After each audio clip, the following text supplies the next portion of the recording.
Right, how's it going, guys? Welcome back to another video. I've got quite a few things that I want to plant, and I've got another package to show you. One of my packages came finally. That is some bulbs, so I'll show you that.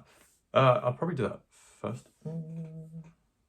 Yeah, I'll quickly do that first. So some of you may know, I did mention in an old video that I ordered some Colocasias from Farmer Gracie, and this one is Mojito. I don't have any pictures. Maybe I'll stick a picture on camera, on screen. But this one is huge, really good size. So I'll plant that. I'm not going to plant these today, but so this is where it'll grow from, and then that is the bottom. But that is like a huge bulb. And the Mojito is the one that's got like the black speckled through it, so it's really nice. And I think that was about £9, and then I got like I think I got a 20% discount, I think, from memory. Then I got Black Magic Colocasia, which is the one that's just really deep purple. And this one is a little bit smaller. But there's actually a second one on here. You probably can't really tell on camera. But this bit here is a second bulb. Oh, and this is the top. Yeah, so it's considerably smaller than the last one, but that would be cool. I'm looking forward to growing that one. And then I opened these yesterday and had a look. I bought one really expensive Colocasia Pharaoh's mask, which I've mentioned to you guys before, and it's a really unique looking one. I'll show you a picture on here. And this one was £35, and it came in the smallest bag, which I was like not expecting. I'm sure it didn't say on there how small this would be, but that is the Pharaoh's mask. And like the size was a bit of a shock, because I don't know why I was under the impression that it was going to be the same size as those ones, but I definitely don't remember reading anything about it being this size. But the thing I'm worried about is that it's quite squishy, and I know that with a lot of tubers and corms, once they go soft and squishy, they are like a write-off basically. So I'm gonna see what I can do with that, but I paid £35 for that. If I knew it was going to be this small, I would not have paid that. But we live and we learn, so I won't do it again. If I knew that it was that small, I would not have bought it, but we're here now and I've got it. So I'm going to try and grow it. If it doesn't grow, because it is really soft, and it's not like wet squishy, it's just like a bit foamy, and that's never a good sign with those sorts of things. Anyway, right, next up, so that's those. I'm going to plant those another day. I'm not planting those today. One, because I don't really have the room at the moment, and two, I don't really want to start them off now when it's still so cold outside. Like, we've had a very cold winter this year, and I think we probably won't get a last frost till like late April, early May. So that still gives me a couple of months to get those started. So I'm not going to pressure myself into doing it right now. Unless you guys have better advice, then I will potentially start them earlier. But what I am going to start today, which on the packet it says start them in April. I've got some begonias. It says to start them in April, but I want to get them like up and going, ready. Yeah, I'm going to give it a go. And if it's the wrong thing to do, then next year I'll wait a little longer. But I have a few varieties here. So one of them I got from J Parker's, so it hasn't got a picture, but I'll include a picture here. It is Begonia Bertini Scalgum, and it came as a packet for free. I don't remember the price. It would not have been expensive because of who I am. But yeah, there's just some begonia tubers like that. And the weird thing with these is that, like, a lot of the time you would assume that not pointy, but like the pointier edge would go up. But with the begonias, they actually go downwards. So they're like a little basin. So the growth comes from this like basin here. Yeah, and you can see that on the root pad, it is just all covered in fuzzy roots. So those ones don't have a picture, but I'll insert a picture. Next up, I've already taken them out of that packet, and it's going to get a bit messy. Next up, I got Begonia marginata crispa yellow, which I thought they look like more tropical pansies, like tropical violas or something. So I like that. I've gone for like a hot tropical color scheme. These are all going out the front at the moment. In my brain they're going out the front, but who knows, I may change my mind. Then we have this begonia, which again is like an orange, and this is Aztec Gold, and this one's more of like a cascading begonia, and yeah, I'm just hoping it looks like this, but we'll see. I used to really dislike bedding begonias. I don't know if you can consider these as bedding begonias, but I used to really hate any begonias that were like outdoor begonias, and this year I think I've definitely changed my mind. Yeah, I've only grown one of these once before in my life, and I was like 15 or something. Right, okay, so I'm just going to plant them in 9cm pots for now, just to get them started, and I don't want them to take up too much space. Oh yeah, so some of these begonias actually have little shoots coming. So I think that those ones are gonna really pop up quick. But the ones I got from J Parker's, they don't have any signs of growth yet. I'm just debating whether I want to write on the label what they are. Like if I could just mark it on the pots which variety they are, but am I really gonna care? I don't know, because I've got some pots of seedlings that are in the living room, and some of them have started coming up, and in my mind I was thinking, oh, I'll definitely remember what it is, but I've already forgotten what it is. But once it grows, I'll know what it is. I'm not going to label these. They're all very similar, so I just won't label them. Yeah, so I'll do, because I don't have a table in front of me, so I don't really have any good way of doing this. I'll only do like one or two, and then I'll do them off camera because there's not really much to look at. But I'm just going to half fill the pot. I'm just using multi-purpose compost, which I've added some perlite to. As you can see there, it's just the multi-purpose compost from Homebase, and it's pretty good.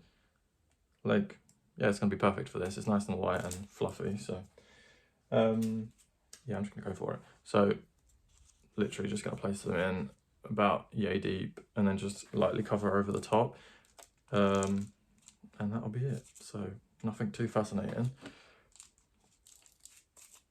and hopefully they'll come up. Well, I don't mind if they don't come up too quick, because I don't want them to get too big before they go outside, because I don't want to shock the plants by putting them outside. I don't know, it's just going to be like, it might be a bit of a wait until they can go outside, so I'm hoping they don't grow too quick in here, but I will definitely learn from whatever happens, so cool.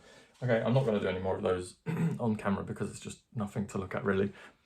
But what I will do is show you guys some updates on the seeds that have germinated, and yeah, no, I think I might call it there. But I'll go grab some of the seedlings that are coming up and I'll show you guys. Right, okay, so I've just planted those all up, and I did label them in the end because it's just the best thing to do. I don't know why I talk myself into not labeling stuff every time, but I've planted them all up. I've kind of, with the ones that are growing already, or with most of them I guess, I've kind of put them super close to the surface so that I just have. Okay, right, the stuff that's coming up so far. So I've got my marigolds, which are doing really well. Yeah, once they've got their first, or like 1 or 2 sets of true leaves, they're adult leaves, I will transplant them into individual pots. So they're looking really good. And this one. So I've got one here. Right, let me just show you. So one of the ones that I had the cloche over, this is called Ratbida. The variety is Red Midget. And these are growing really well. And it's so nice that they're not like etiolating And that is these, which are really cool. What did I call them? Rativida. Oh, I've written it wrong on that label. There you go. Rativida. Red midget, yeah. And this is a hardy perennial. So I just love that flower. I think it's similar to Rebecchias, but there is a Rebecchia that has, I don't know the variety name, but it's got no petals. So, and they look similar to that, but just if you took the petals away. And I really like those. And I did have one year, but it died.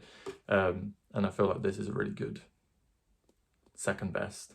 I think I actually prefer this because it has that colour, and that colour is such a nice colour.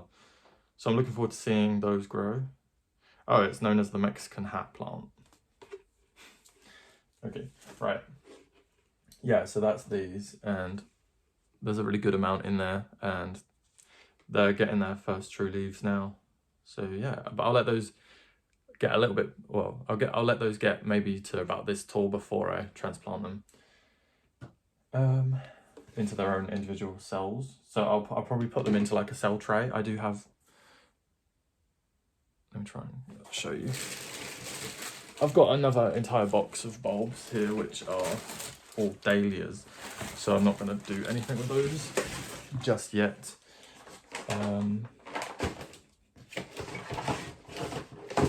Yeah, so these are the cells that I bought, the cell trays. Yeah. And that's what everything's going to be going in. So they're quite a good size. I think they're like 2 inch by 2 inch maybe. So everything should go in there, and then hopefully I'll be able to harden them off in the greenhouse that isn't there yet.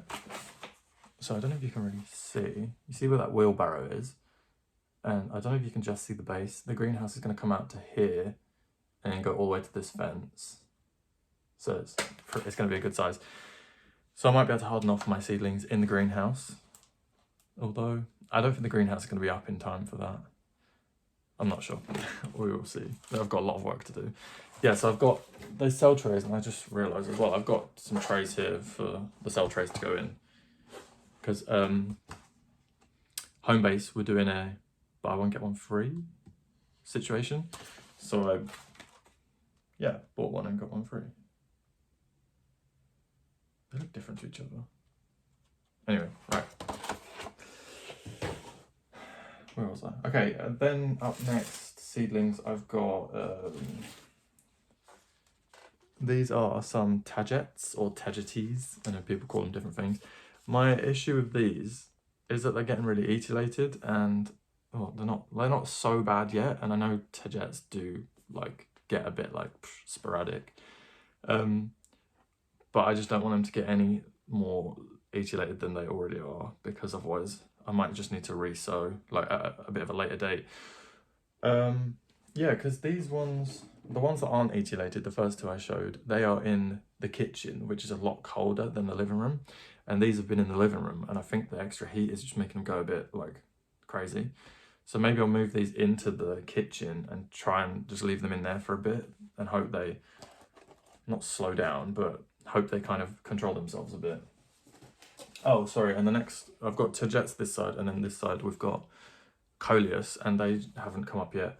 I've grown coleus from seed once when I was like 11 or 10 or something, and I do not remember how to grow them. To be fair, I didn't even read the packet, but there's nothing there yet, and I don't know whether maybe they need like more heat or whatever, but I'll have a look into that and check. Then up next is even more etiolated. And I've probably sown these way too early, but I was just like on a bit of a frenzy sowing stuff. This is Alyssum. I've got Alyssum this half, and then this half is Verbena bonariensis. But the Verbenas haven't come up just yet. I don't know. But the Alyssum are like, it's not looking very good to me. They're going to be impossible to handle because of how thin and like flimsy they are. So it may be a situation of just having to re-sow a little bit closer to the time that they can really go outside. But we've still got lots left in the packet, the seed packet. So yeah, probably resow. But that's everything that's come up so far. We have sown some other seeds. Oh, and I've got my sweet peas in water. They are ready to sow now because they've been in there for about 5 days. So I'll be able to sow those whenever I can, whenever I get around to it. Okay, cool. I think that's going to be it. Yeah, I'm going to move the etiolated seedlings into the colder room and see what that does. Hopefully, they're not going to die. It's not that cold. It's like, I'm not sure. Anyway, all right. I think I'm going to leave it there. I hope you guys enjoyed. And yeah, I'll keep you updated on whether the begonias grow. I've put them just on here for now, but I'm going to move them into a warmer room because this room gets cold as well. So okay, cool. Right, I hope you guys enjoyed. Let me know what you guys are sowing yet, or whether you think it's too early, or whether you've already got like, yeah, because I haven't sown any tomatoes or anything yet, I don't think.